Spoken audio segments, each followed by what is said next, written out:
నిజానికి ఈ లోకం ఎప్పుడు రక్షణగా ఉండాలన్నదే నా కోరిక తెలుసా. కానీ నేనెంతో గొప్ప పని చేశాను, ఈ లోకాన్ని శుభ్రం చేశాను అనుకుంటారు, కానీ మళ్ళీ 10 నిమిషాల కల్లా చెత్త చేరిపోతూనే ఉంటుంది. అది మీకు అర్థం కాదు.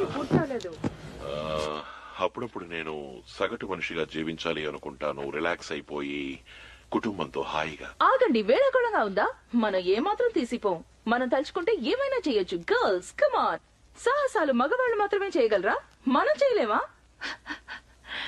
మనం చేయగలం.